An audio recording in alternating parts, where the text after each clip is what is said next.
தெளிவான வானிலை அறிக்கை. இலங்கையில் டிட்வா புயல் உருவாயிருச்சுன்ட்டு இந்திய வானிலை ஆய்வு மையம் அதிகாரப்பூர்வமாக அறிவிச்சிட்டாங்க. அது மட்டும் இல்லாமல் எல்லா செய்தி ஊடகங்கள்லையும் புயல் உருவாயிருச்சு, அந்த புயலுக்கு டிட்வா அப்படின்னு பெயர் வச்சுட்டாங்கன்னு சொல்லிட்டாங்க. இந்த புயல் எந்த இடத்துல கரையை கடக்க போகுதுங்கிற எதிர்பார்ப்பு இப்போ தமிழ்நாடு மக்களுக்கு ரொம்பவே அதிகமாயிருக்கு. குறிப்பாக இந்த புயல் என்னுடைய கருத்து என்னன்னா, டெல்டா மாவட்டத்தில் நாகப்பட்டினத்துக்கும் புதுச்சேரிக்கும் இடைப்பட்ட பகுதியில் இது கரையை கடக்கலாம். கரையை கடக்கும் போது இது வலுவிழந்து தான் கரையை கடக்க போகுது. இது என்னுடைய கருத்து. ஆனால் இந்திய வானிலை ஆய்வு மையம் என்ன சொல்கிறாங்க தெரியுமா? இந்த புயல் இப்போ உருவாயிருக்கு பார்த்தீங்களா, டிட்வா புயல், இது 30ஆம் தேதி வரைக்கும் புயலாகவே இருக்குன்னு சொல்கிறாங்க. ஆனால் என்னுடைய கருத்து என்னன்னா, இது வலுவிழந்து தான் இது கரையை கடக்க போகுது. சரி, இப்போ முழு விளக்கத்தையும் நம்ம பார்க்கலாம். டெல்டா மாவட்டங்களில் மிகப்பெரிய மழைப்பொழிவு இருக்க போது எல்லாத்தையுமே நான் உங்களுக்கு தெளிவாக சொல்கிறேன். காற்றும் இருக்கும், காற்றுடன் சேர்ந்த மழை தான். ஏன்னா இந்த டிட்வா புயலுங்கிறது கஜா புயலுக்கு அப்புறம் டெல்டா மாவட்டத்துக்கிட்ட வரப்போகிற முதல் புயல் இந்த டிட்வா புயல் தான். ஏன்னா கஜா புயலுக்கு அப்புறம் நமக்கு டெல்டா மாவட்டத்தில் எந்த ஒரு புயலுமே வரல. இதுதான் முதல் புயல். சரியா? இப்போ நம்ம அதனுடைய முழு விளக்கத்தையும் பார்க்கலாம். இங்கே இலங்கையில் எல்லாம் மிகப்பெரிய வெள்ளத்தையும் அங்கே இருக்கக்கூடிய எல்லா ஆறுகள்லையும் தண்ணி பெருக்கெடுத்து ஓடிக்கிட்டு இருக்கு. இதுதான் உண்மையான தகவல். இலங்கையில் விடாமலை கொட்டுது. எங்கே? இலங்கையில் சொல்லவே வேணாம். இப்போ குறிப்பாக இப்போ இந்த புயல் டிட்வா புயல் எங்கே இருக்குன்னா, திரிகோணமலை மட்டக்களப்பு அந்த பகுதியில் இலங்கையுடைய கிழக்கு பகுதியில் இருந்துட்டு இருக்கு. இந்த டிட்வா புயல் நாளைக்கு காலையிலக்குள்ள எங்கே வரப்போகுது? நம்மளுடைய புத்தாலம், இலங்கையுடைய மேற்கு பகுதியாக இருக்கக்கூடிய புத்தாலம், அதுக்கப்புறம் மன்னார், இந்த பகுதிக்கு நாளைக்கு காலையில் வந்துடும். நாளைக்கு நவம்பர் 28ஆம் தேதி வெள்ளிக்கிழமை. நாளைக்கு காலையில் இது புத்தாலம் மன்னார் பகுதிக்கு வரும்போதே ஒட்டு மொத்தம் குறிப்பாக நாகப்பட்டினம், திருவாரூர், தஞ்சாவூர், புதுக்கோட்டை, ராமநாதபுரம், சிவகங்கை, அந்த பக்கம் தூத்துக்குடி மாவட்டம் வரைக்குமே காற்று பார்த்திங்கன்னா கடலுக்குள்ளே போகும். கடலுக்குள்ளே போகும்னா மேற்கு திசையிலேருந்து காற்று கடலை நோக்கி போகும். ஏன்னா அந்த சுழற்சி சுழறுவதற்கு, அந்த சுழற்சினா அந்த புயல் இருக்குல்ல, டிட்வா புயல் கரையில் இருந்துக்கிட்டு காற்றை உள்வாங்கும். எங்கே உள்வாங்க போகுது? நாகப்பட்டினத்துலேருந்து உள்ளே இழுக்கும், திருவாரூர்லேருந்து உள்ளே இழுக்கும், அதே போல் நம்மளுடைய தஞ்சாவூர்லேருந்து காற்றை இழுக்கும், புதுக்கோட்டையிலேருந்து இழுக்கும், அதே போல் ராமநாதபுரத்துலேருந்து ரொம்ப இழுக்கும் காற்றை. எங்கே? மேற்கு திசையிலேருந்து வரும் காற்று. அந்த நிகழ்வு இலங்கையில் இருக்குது. இலங்கையிலேருந்து நீங்கள் இப்போ ஒரு ராமநாதபுரம், புதுக்கோட்டை, தஞ்சாவூர் மாவட்டத்தில் இருக்கீங்கன்னா மேற்கு திசையிலேருந்து காற்று அதுக்கு போகும்.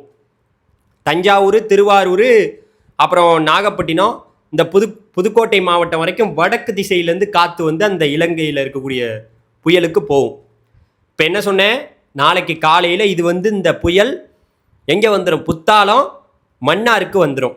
நாளைக்கு வந்த பிறகு நாளைக்கு மாலை இரவுக்குள்ள வட இலங்கைக்கு வந்துடும். வட இலங்கைனா என்ன? நம்மளுடைய ஈழத்தமிழர்கள் அங்கே வாழ்ந்துக்கிட்டு இருக்காங்கல்ல, அங்கே வந்துடும் யாழ்ப்பாணம், அதே போல் அங்கே கிளிநொச்சி, முல்லைத்தீவு, அதே போல் அங்கே இருக்கக்கூடிய திரிகோணமலைக்கு வரைக்கும் இருக்கக்கூடிய பகுதி, வாவுன்யா, இங்கிட்டு மன்னார், புத்தாலம், இந்த நம்மளுடைய வட இலங்கையில் நாளைக்கு இரவு நள்ளிரவு வந்துடும். நாளைக்கு இரவுக்குள்ளே இங்கே அந்த சுழற்சி அப்படியே நீடிக்கும். ரொம்பலாம் கிடையாது, எல்லாருக்கும் இது தெரியும், தெரியாத விஷயம் கிடையாது. அதுக்காக தான் நம்ம அடிக்கடி சொல்கிறது. நாகப்பட்டினத்துலேருந்து, திருவாரூர்லேருந்து, தஞ்சாவூர்லேருந்து, புதுக்கோட்டையிலேருந்து, ராமநாதபுரத்துலேருந்து இலங்கையுடைய அந்த தலைமன்னார், இந்த பகுதியெல்லாம் ரொம்ப பக்கம்தான்.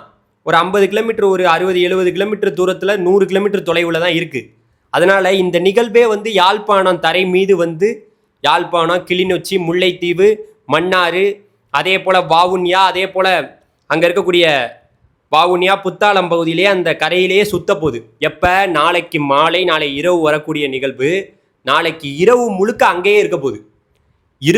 அங்கேயே இருந்து கொண்டு நாளை மறுநாள் நவம்பர் 29ஆம் தேதி சனிக்கிழமை காலையில் தான் நாகப்பட்டினம் கடற்கரைக்கு வரப்போகுது.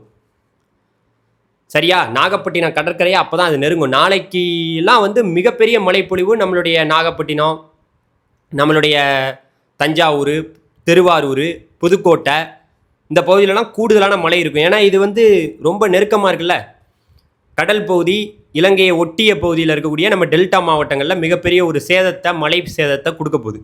நீங்கள் வாட்டில் கஜா புயலுன்ட்டு அது மாதிரியெல்லாம் பயப்பட வேணாம். அந்த பயமெல்லாம் நீங்கள் வச்சுக்க வேண்டியதில்லை. காற்றடிக்கும், மழையும் இருக்கும், காற்றுடன் சேர்ந்த மழை, அவ்வளோதான்.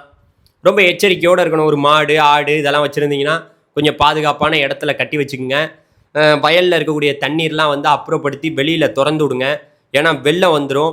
வெள்ளம்னா தண்ணி 20 சென்டிமீட்டருக்கு மேலே மழை பெஞ்சுன்னா உள்ள ஆமாம் தண்ணியில் தத்தளிக்க வேண்டியதான். அப்புறம் வயல் தண்ணியில் கிடக்கும்.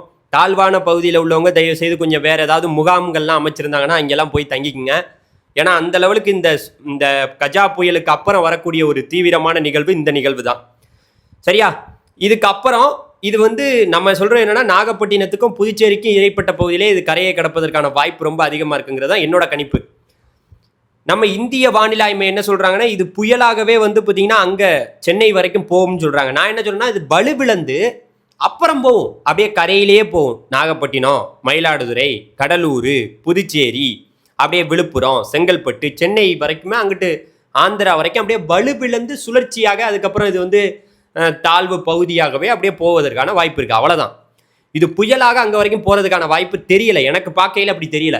ஏன்னு சொல்ல வரேன்னா, நான் வந்து இங்கே எத்தனையோ மாடல்கள் இருக்குது, எவ்வளோ பேர் கணிப்புகள்லாம் சொல்லலாம். ஒன்று வந்து பார்த்திங்கன்னா என்ன சொல்லுவாங்கன்னா, ஐரோப்பிய மாடல், அதே போல் அமெரிக்கா மாடல், அதே போல் ரொம்ப முக்கியமாக இதெல்லாம் பார்த்து தான் சொல்லிக்கிட்டு இருப்பாங்க. நம்மளோட கணிப்பு இந்த அமெரிக்கா மாடலில் எர்த்தனல் ஸ்கூலில் தெளிவாக அதில் வந்து டீட்டெயில்டாக பார்க்கலாம். அதனால தான் நான் அதை பார்த்து சொல்கிறேன். நம்ம இந்திய வானிலை மையம் எது சொல்கிறாங்களோ அதை தான் நம்ம ஏற்றுக்கணும். ஆனால் எனக்கு தெரிஞ்சு என்னுடைய தனிப்பட்ட கருத்து, நம்ம வானிலை அறிக்கையெல்லாம் கொடுத்துக்கிட்டு இருக்கனால இது டிட்வா புயல் கரையை கடக்கும் போது வலுவிழந்து கரையை கடப்பதற்கான வாய்ப்பு தான் அதிகமாக இருக்குங்கிறது நான் நினைக்கிறேன். அது என்ன நடக்குங்கிற பொறுத்திருந்து பார்ப்போம். அவ்வளோதான். இது புயலாக கரையை கடக்க வாய்ப்பே இல்லை. வலுவிழந்து தான் கரையை கிடக்கும். இப்போ நான் சொன்னது எல்லாமே உங்களுக்கு புரிஞ்சிருக்கும்னு நினைக்கிறேன்.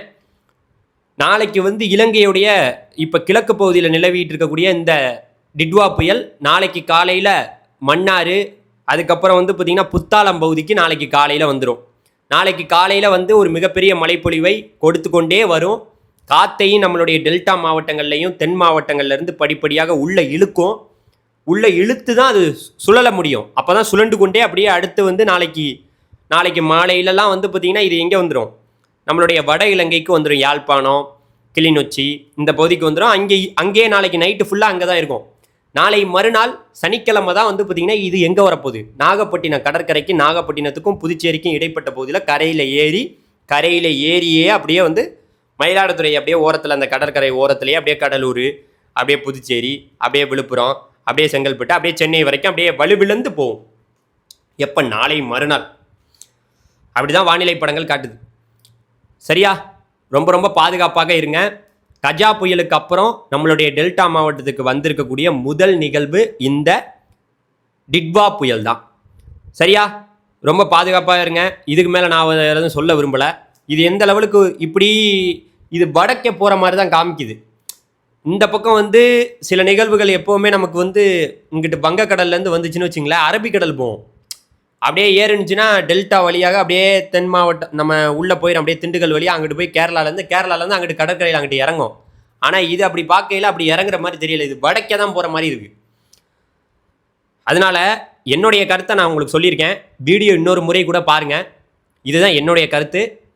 இந்த கருத்தில் வேறு ஏதாவது மாற்றங்கள் வந்தால் அடுத்த ஒரு அறிக்கையில் சந்திக்கிறேன். நன்றி, வணக்கம்.